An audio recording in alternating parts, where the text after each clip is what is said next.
흔히 책 머릿말 대신으로 쓰는 시를 가리켜서 서시라고 말합니다.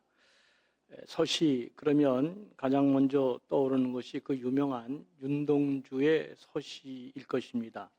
그 내용이 이렇게 돼 있죠.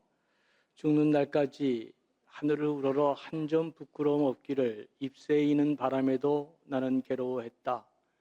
별을 노래하는 마음으로 모두 죽어가는 것을 사랑해야지. 그리고 나에게 주어진 길을 걸어가야겠다. 오늘 밤에도 별이 바람에 스치운다 그랬습니다. 윤동주 시인의 시집 하늘과 바람과 별과 시의 서문격인 그런 서시를 우리가 잠시 보았습니다. 우리가 봉독한 오늘 시편 1편도 서시와 같은 시입니다.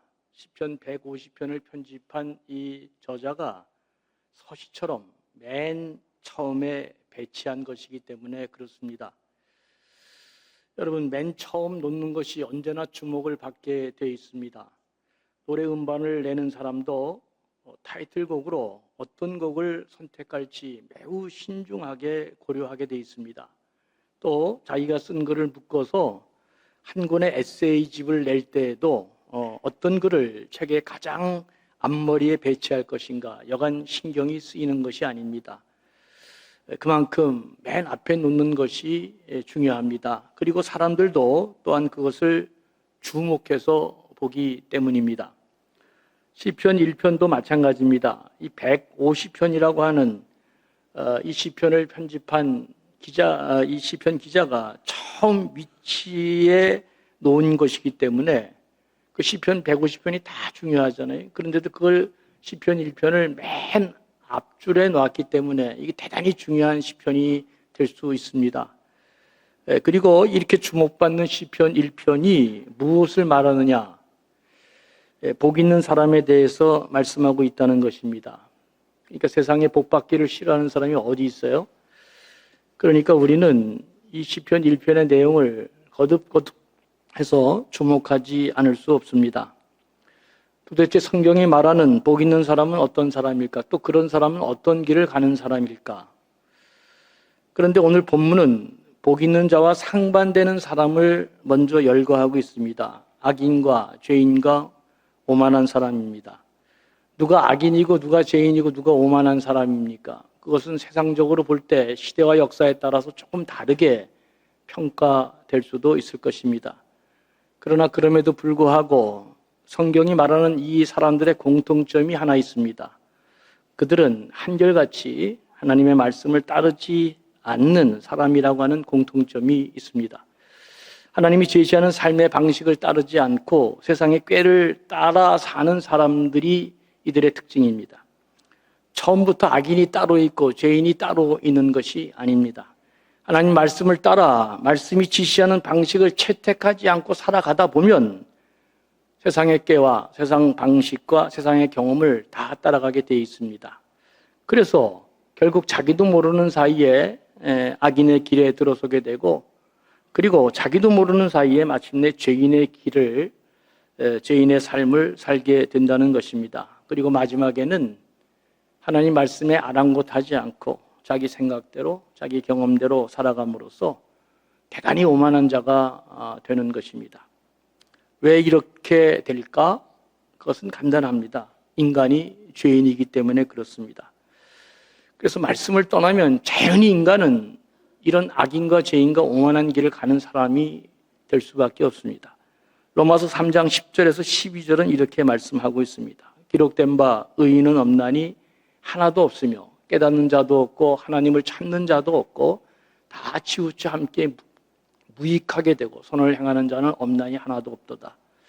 인간 존재가 이게 다 죄인이기 때문에 창조하신 하나님 말씀이 그의 영혼에 사라지게 되면 우리는 자연스럽게 죄인의 길을, 악인의 길을 가는 자로 전락되게 돼 있는 것입니다.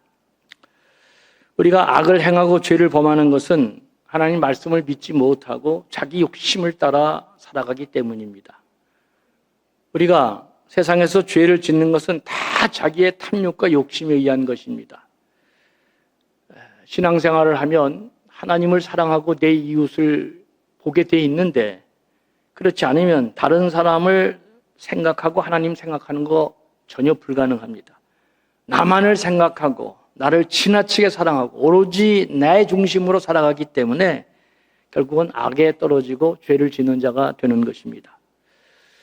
근데 문제가 심각합니다. 예수 믿고 하나님 자녀가 된 사람들도 자꾸 세상 사람들이 살아가는 삶의 방식을 쫓게 되어 있다는 것입니다. 왜 그럴까? 우리가 올해 하나님 말씀 앞으로 이렇게 표를, 캐치프레이즈를 걸고 나가는데, 그럼에도 불구하고 자꾸 우리도 모르는 사이에 세상 사람들이 사는 방식을 쫓아가는 이상한 사람들이 되어갑니다. 그 이유는 하나님의 말씀이 내 삶의 빛이 되고 지혜이고 그 말씀이 내 삶의 능력이 된다고 믿지 않기 때문에 그렇습니다. 그래서 말씀은 말씀대로 듣고 그건 그대로 듣는 거고, 삶은 삶대로 자기가 원하는 대로 사는 것입니다. 말씀 들을 때와 삶이 완전히 분리되어져서 이중적인 인간으로 우리가 다 그렇게 살아가기가 너무 쉽습니다. 물론 여기 계신 분들은 하나님 말씀이 아무 소용없다 이렇게 얘기하는 분은 한 사람도 없을 것입니다.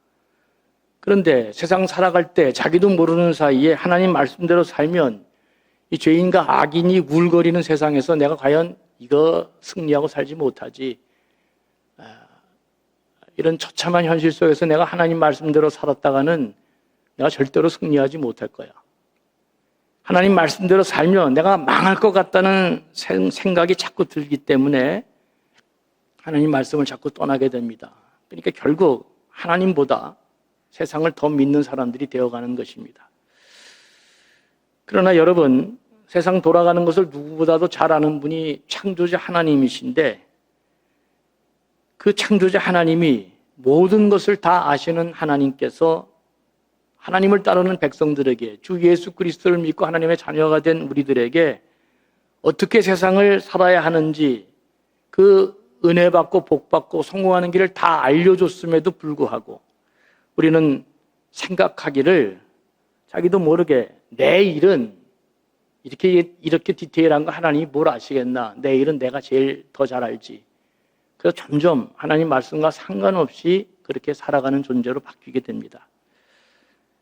하나님 말씀에 귀를 기울여 듣지 않습니다. 자기 생각을 따라 자기 경험을 따라 계속 그렇게 살아가다 보면 이제는 자기도 모르는 사이에 악인처럼 살게 되고, 자기도 모르는 사이에 죄인된 백성의 삶을 살게 되고, 결국은 실패하는 자의 행로를 따라가게 되는 것입니다.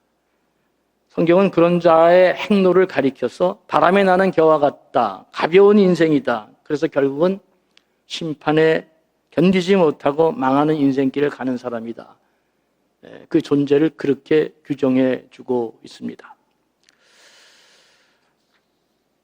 그런데 반대로 복 있는 사람의 행로는 이들과 달리 하나님 말씀이 너무 좋아서 여호와의 말씀을 즐거워하고, 그것도 모자라 주야로 그 말씀을 묵상하는 사람이라고 했습니다. 밤낮으로 자기 마음과 생각과 입에 하나님의 말씀을 붙이고 하나님 말씀을 가까이 하는 사람이다 그랬습니다. 그래서 시편 119편, 103편은 이런 사람들이 어떤 고백을 하느냐, 주의 말씀의 맛이 내게 그리 어찌 단지요, 내 입의 꿀보다 더 단이다 라고 고백하고 있습니다. 말씀을 준비하는 저 자신도 어느 날 갑자기 동양사상에서 말하는 거죠, 물리가 터질 때가 있습니다. 성경 한 본문을 연구하고 설교를 준비하는데 이게 전체 신구약이 쫙 꿰어지면서 통전적으로 하나님이 어떻게 이렇게 운행하시는가, 전체 퍼스펙티브가 쫙 내 안에 들어오는 경우가 있습니다. 그때 내 마음에 갖는 희열은 이루 말할 수 없습니다. 너무너무 기쁘고 즐겁고, 그때는 진짜 주일이 빨리 왔으면 좋겠다 이런 생각이 들 정도로 하나님 말씀의 그 깊이가 내 영혼을 살려내는 것을 목사인 저도 느끼곤 합니다. 이렇게 하나님 말씀을 좋아하는 사람은, 그들은 말씀대로 사는 일이 성공하는 길이고 풍성함에 이르는 길이고 생명이 있는 길이고 마침내 행복하게 사는 길이기 때문에 기꺼이 그 길을 선택하고 그 길을 즐거워하는 사람이다 그랬습니다. 악인, 죄인, 오만한 사람은 하나님 말씀대로 살면 망할 것 같기 때문에 용기를 내지 못하고 오늘도 자기 생각과 자기 욕심을 따라 살다가 결국은 심판을 견디지 못하는 망하는 지경에 이르는 사람이 된다.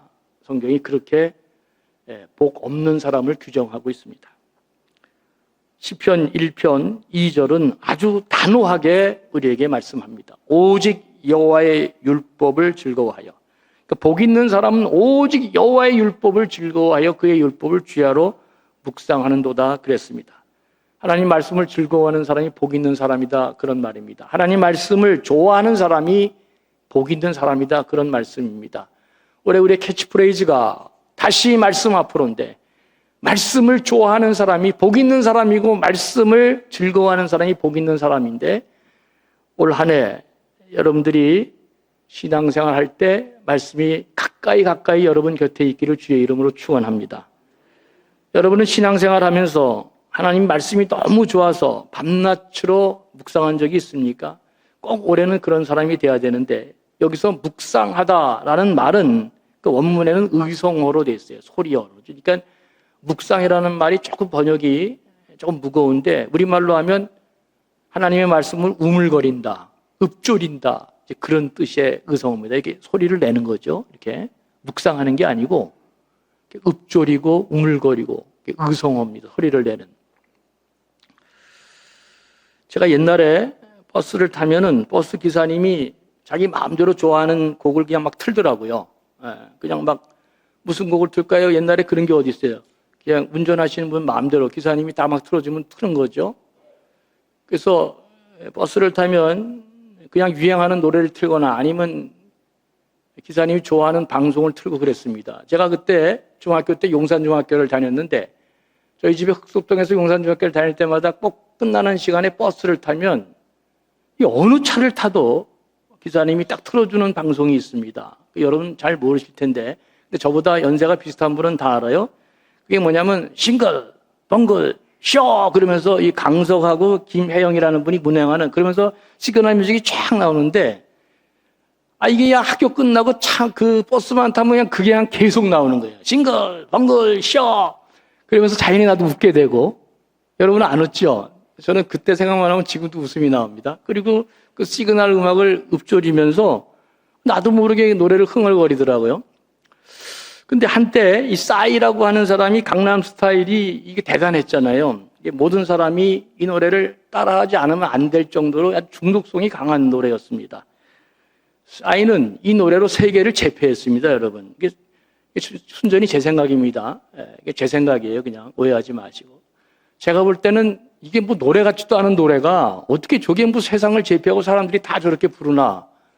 근데 이 노래가 열풍이 더해져서 마침내는 이 교회까지도 이게 밀고 들어오더라고요. 그러면서 하는 말이 오빠는 교회 스타일 뭐 이러면서 당신은 천국 스타일. 그러니까 이런 이거를 얘기 안 하면 얘기가 안 할 정도로 교회에서도 이게 막 유행하던 그런 시절이 있었습니다.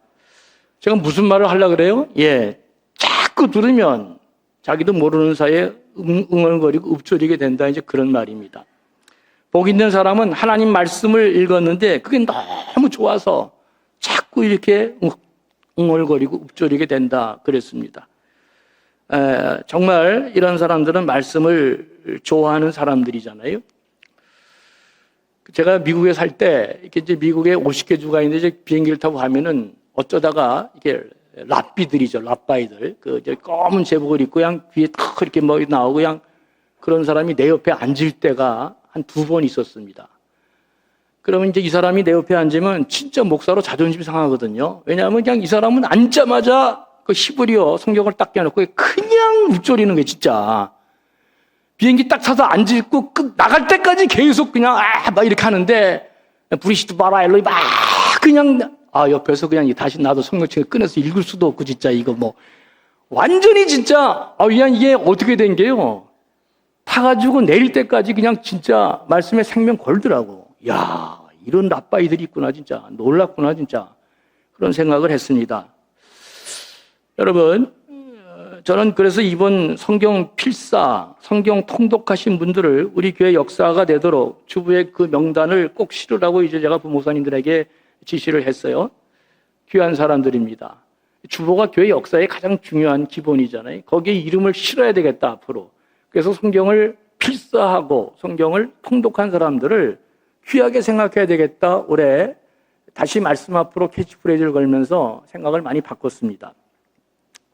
다윗은 시편 40편 8절에서 이렇게 노래했습니다. 나의 하나님이여, 내가 주의 뜻 행하기를 즐기오니 주의 법이 나의 심중에 있나이다. 참 좋습니다. 특별히 시편 119편은 참으로 인상적인 시편이죠. 성경의 가장 긴 장으로 되어 있습니다. 176절이나 되니까 이것만으로도 은혜가 됩니다. 히브리어 단어가 이렇게 24장가 이렇게 되어 있죠. 알레베트, 김멜, 달레 좀 이렇게 이제 그런데 그걸 순서대로 해서 성경을 예찬한 시가 시편 119편입니다. 그 예찬한 게 자그마치 176절이나 됩니다. 이게 시편 기자가 성경이 너무 좋으니까 내가 이 성경을 찬양하는 시를 만들어야 되겠다. 그러면서 176절이나 되는 시를 썼는데 이게 인간이 상상할 수 없는 진짜 얼마나 이게 놀랍는지 이게 여러분 한번 올해 우리 교회 캐치프레이즈가 다시 말씀 앞으로니까 한번 시편 119편을 갖고 한번 176절을 읽어보시기 바랍니다. 얼마나 성경을 이 시편 기자가 감동하고 썼는지 진짜 가히 놀랄 지경입니다. 말씀대로 살고자 하는 강렬한 바람이 이 시편 안에 얼마나 담겨 있는지 읽는 순간 저도 전율이 옵니다. 그 중에 하나 시편 119편 72절에는 이렇게 말합니다. 주의 입에 법이, 하나님 말씀이 내게는 천천 금은보다 좋으니라. 그러니까 요새 말로 옮기면 하나님의 말씀이 얼마나 좋은지 웬만한 돈보다 훨씬 좋다. 이렇게 말하고 있는 것입니다. 시편 1편은 하나님 말씀을 따라 말씀을 사모하고 말씀대로 살기를 즐거워하는 사람은 복이 있다. 그렇게 말하면서 확실한 이미지 하나를 우리에게 떠올리게 합니다. 그것이 뭐냐면 그런 사람은 시냇가에 심기운 나무다. 그렇게 표현하고 있습니다. 시편 1편 3절을 한번 보죠.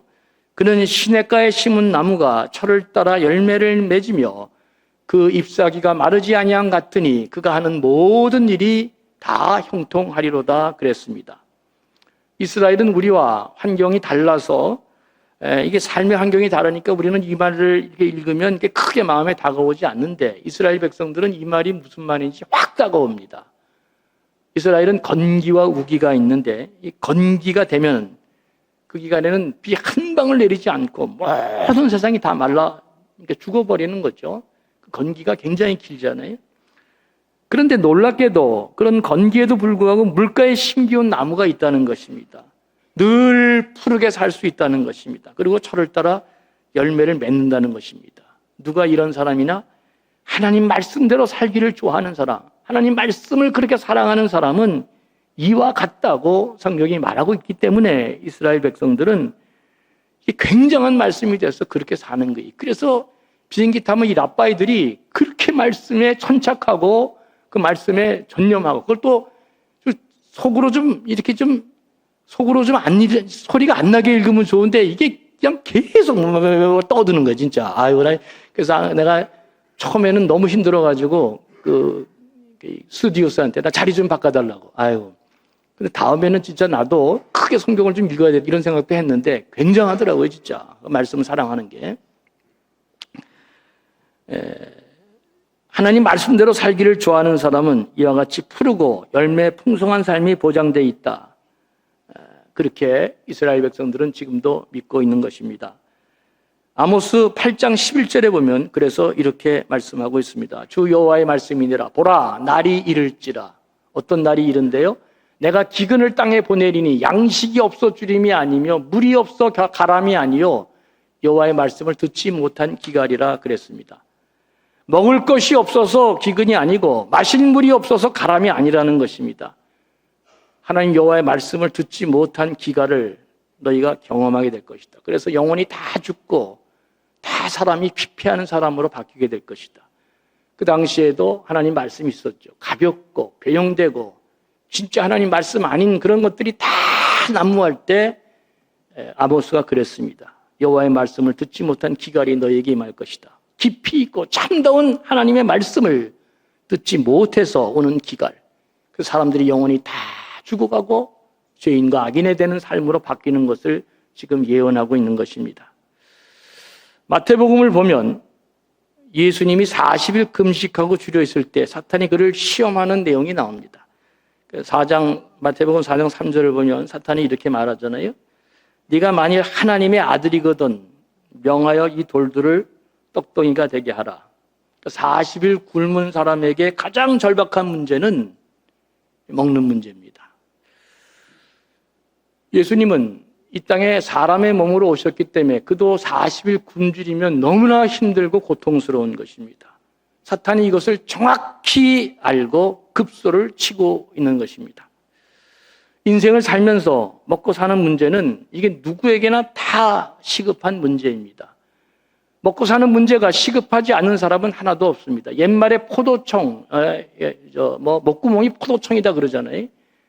포도청에 들어가면 그냥 곤장을 쳐가지고 다 악악 소리 나고 그냥 죽는 소리가 나는데 포도청이 무서운 곳이다 이렇게 알고 있는데 포도청보다 더 무서운 것이 뭐냐?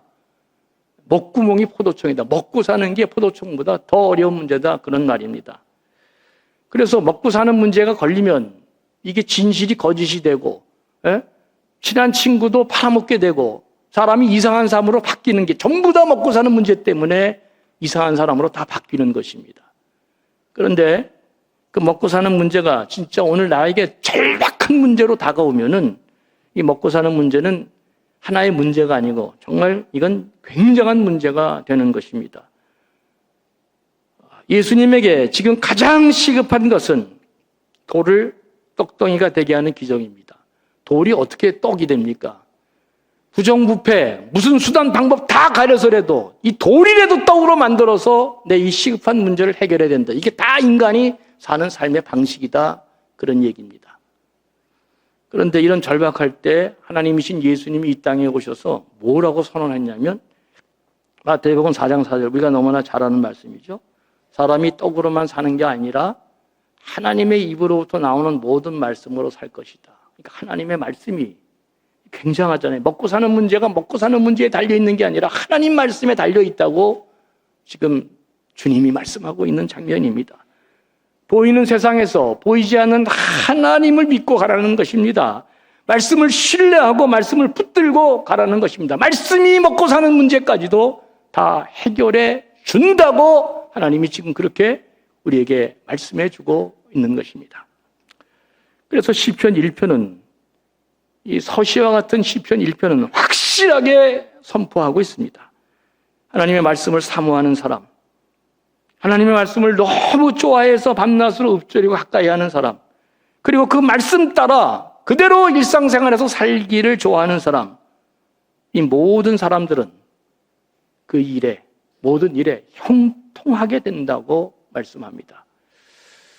성경이 이렇게 말씀대로 사는 사람이 형통한 일이 뭐가 좋을까? 성경에 많이 나와 있는데 그 중에도 제일 강력한 것은 이 이야기가 참 좋을 것 같습니다. 모세가 이스라엘 백성을 이끌고 광야길을 가다 홍해 앞에 다다르게 됩니다. 뒤에는 애굽 병사가 쫓아오고 앞에는 홍해가 그들을 막고 있었습니다. 이러지도 못하고 저러지도 못하고 진퇴양난에 꼼짝 못하고 있는 상황인데 그런데 하나님은 모세에게 비하이롯 해변가 바알스본 맞은편에 장막을 치라고 명령합니다. 다시 말하면 홍해 앞에 장막을 치라고, 그 해변가에 장막을 치라고 지금 명령하고 있는 것입니다. 이 군사적으로도 그렇고 이성적으로 합리적, 이게 도저히 말도 안 되는 지금 명령을 하나님이 하신 것입니다. 그런데 모세는 그 말씀에 순종하면서 이스라엘 백성들에게 장막을 치라고 명령합니다. 바로가 추격해 오다가 그 형세를 보았습니다. 비웃습니다. 아이고, 니들이 광야를 알아? 그래, 애굽을 떠나 출애굽해서 뭐 하나님 예배한다 어떤다 그러면서 기껏 도망치더니 광야에 꼼짝없이 갇힌 바가 됐구나. 조롱하는 장면이 성경에 기록되어 있습니다. 그랬습니다. 모세는 말씀을 붙들고 스스로 말씀에 갇힌 자가 되어 그 말씀에 순종했습니다.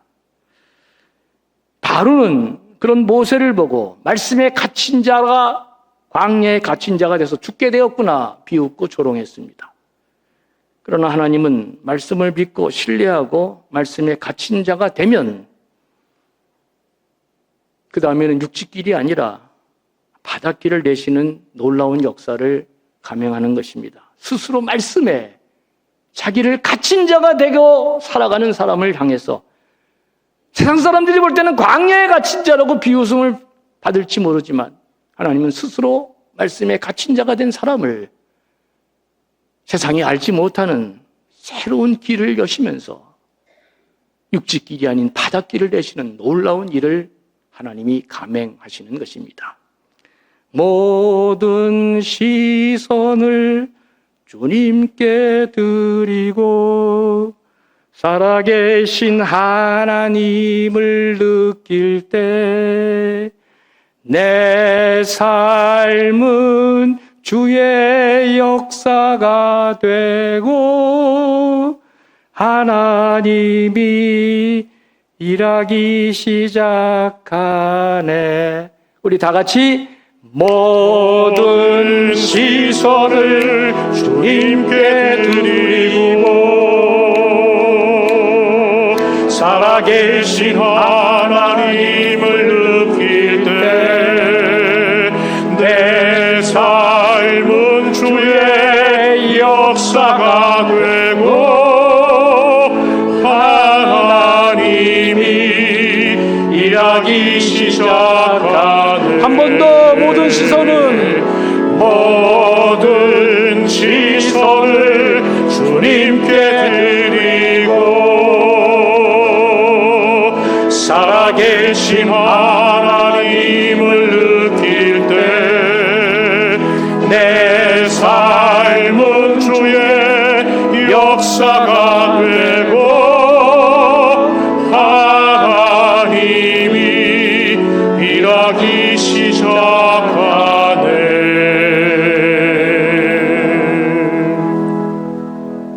여러분이 지치고 힘들고 얼굴이 좀 희미해지면 올해 이 복음성가 우리 교회 주제곡입니다. 심심치 않게 매일 부를 테니까 매일 읊조리시고 하나님 말씀에 내가 갇히면 내 삶이 하나님의 역사가 되고 하나님이 일하시는 위대한 통로가 될 것입니다.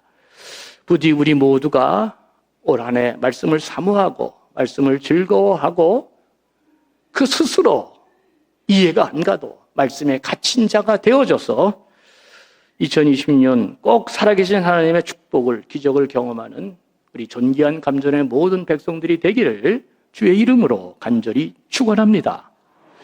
긍휼이 풍성하신 아버지 하나님, 우리 모두 형통한 삶 되기를 간절히 소망합니다. 말씀을 따라 말씀을 좋아하고 내내 그 길을 쫓아 살면서 하나님의 축복과 형통함을 경험하는 복된 성도들 되게 해 주옵소서. 2026년 다시 말씀 앞으로 성령의 능력으로 살기를 소망하는 이 감전의 존귀한 백성들에게 복을 내려주시고 올 한 해 많은 기적을 경험하는 축복된 사람들 되게 해 주시옵소서. 감사하며 예수님의 이름으로 간절히 축복하며 기도합니다. 아멘.